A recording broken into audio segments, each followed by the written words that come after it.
Dan seterusnya bagi membincangkan dengan lebih mendalam berkenaan dengan isu kencing tikus ini, kita bersama dengan Dr. ataupun di talian adalah pakar makrobiologi veterina Profesor Datuk Dr. Abdul Rani Bahaman.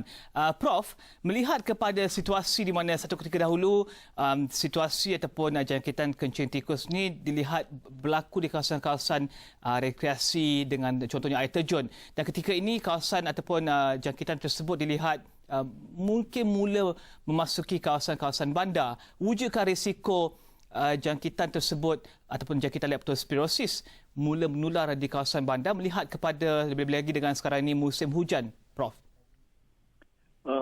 Kalau kita lihat kan jangkitan leptospirosis ini kebanyakan di luar bandar. Maknanya orang pergi ke tempat rekreasi, piknik dan sebagainya, swimming, ikan dan sebagainya. Yang kita dapat tahu kuman leptospirosis mudah masuk ke mata dan kita dapat jangkitan. Tapi dalam bandar, kalau kita lihat bandar walaupun banyak tikus, tapi dalam kajian kita susah nak dapatkan jangkitan sebab orang ramai semua pakai kasut, pakai seluar, dan kalau tak ada luka, susah untuk kuman ni masuk ke dalam badan kita. Tu risiko tu saya rasa kalau kita berjaga-jaga, perhatian, risiko tu sangat kecil. Tak mudah dapat jangkitan. Adakah wujud teruskan, Prof? Yes. Dan mungkin adakah wujud perbezaan antara mungkin tikus di bandar contohnya ataupun tikus di luar bandar dari segi habitat dan dari segi tingkah laku yang boleh menyebabkan penyebaran yang lebih efisien di luar bandar berbanding di bandar, Prof? Tikus ni semua sama. Semua kita dapat tahu adalah pembawa kuman leptospira ni di luar bandar ke di bandar. Hanya di bandar kalau kita berjaga-jaga, perhatian, risiko tu sangat kecil. Saat kita pakai seluar seperti saya kata tadi. Dan susah untuk kuman leptospira masuk ke kulit kita, satu barrier yang sangat kuat, tak dapat masuk kulit. Tapi kalau kita tak berenang, tak dapat masuk ke dalam melalui mata. Pastinya kalau kita pergi berenang tu lah satu jalan yang biasa berlaku. Dan Prof, melihat kepada seperti selalu hujung tahun di Malaysia ini akan mungkin wujudkan risiko di mana setengah-setengah kawasan dinaiki air kerana hujan lebat dan juga musim monsun yang mengakibatkan banjir di beberapa kawasan. Adakah ini mungkin akan menyebabkan risiko jangkitan leptospirosis, Prof, di kawasan-kawasan bandar? Mungkin adakah ini satu risiko yang perlu kita lihat? Itu kita kena berjaga-jaga kalau musim hujan. Kalau ada banjir, yang biasa kalau ada banjir itu kita jalan dalam air dan sebagainya. Kena kita air masuk ke mata dan dari situ jangkitan akan berlaku. So kita kena jaga-jaga kalau masa musim banjir kita dapat demam, kita harus mesti cepat-cepat dapat rawatan, dapatkan suntikan antibiotik. Suntikan antibiotik sangat mujarab. Dia akan membunuhkan kuman leptospira ni. So kalau kita rasa demam masa musim hujan, kita ada banjir, cepat-cepat dapat rawatan. Saya rasa tak salah kalau kita ambil suntikan antibiotik untuk menghalang kalau ada jangkitan leptospirosis ni. Dan Prof, Prof boleh jelaskan atau berkongsi bersama penonton di luar sana apakah simptom-simptom ataupun tanda-tanda yang perlu diberikan perhatian bagi mereka yang tinggal di kawasan yang ada risiko untuk leptospirosis? Apakah tanda-tandanya? Sebab saya terbaca di satu laman web menyatakan bahawa ini adalah pembunuh senyap dan mungkin tiada simptom yang jelas ataupun berbeza daripada penyakit-penyakit lain, contohnya demam berbanding dengan penyakit-penyakit lain contohnya, Prof.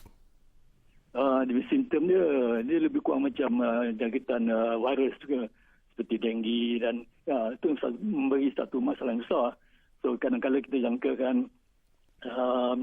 jangkitan virus seperti flu ataupun denggi dan sebagainya. Dan bila kita tahu jangkitan virus, biasanya kita tak beri suntikan antibiotik. Kerana antibiotik ni dia tak mujarab kepada virus, tak boleh menghalang virus. So biasa misdiagnosis, salah diagnos ni yang sangat kita mesti overcome. Biasanya tanda-tanda ni lebih kurang macam flu, demam tinggi, sakit kepala, sakit pinggang, cerebral sikit, macam-macam flu ataupun denggi. So maknanya susah kita nak diagnose jangkitan leptospirus ni. Dan biasanya kalau didiagnos sebagai satu jangkitan virus, biasanya kita beri Panadol, tapi antibiotik tak beri. Itu yang saya rasa mistake yang besar. So kalau kita dapat demam tinggi, ada background atau history, pergi berenang, banjir, kita boleh syak leptospirus, jangkitan leptospirus. Dan serta-merta kita mesti ambil suntikan antibiotik sebagai satu penghalang pencegahan. Okey, Prof. Saya ingin tanya dua soalan, Prof. Ya. Soalan pertama adalah tentang adakah ketika ini wujud kaedah pengesanan yang pantas untuk memastikan bahawa seorang itu ada leptospirosis ataupun mungkin jangkitan virus ataupun demam virus yang lain? Prof? Sekarang ni kita telah develop satu kit, diagnostic kit yang sangat mudah, yang sangat simple, cepat, tapi masih lagi dalam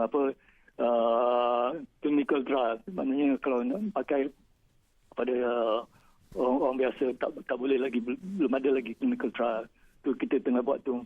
Kalau dah siap nanti kit ni sangat mudah. Dalam 5 minit, 10 minit kita dapat tahu adakah dia kena jangkitan leptospirosis atau tidak. Okey, dan seterusnya, Prof, di internet begitu banyak laporan tentang bagaimana jika kita minum air tin, tak basuh air tin tersebut, kemudian mungkin makan tebu ataupun air tebu contohnya. Adakah ini laporan-laporan yang sahih tentang bagaimana leptospirosis mungkin boleh merebak daripada pembawa kepada orang ramai, Prof?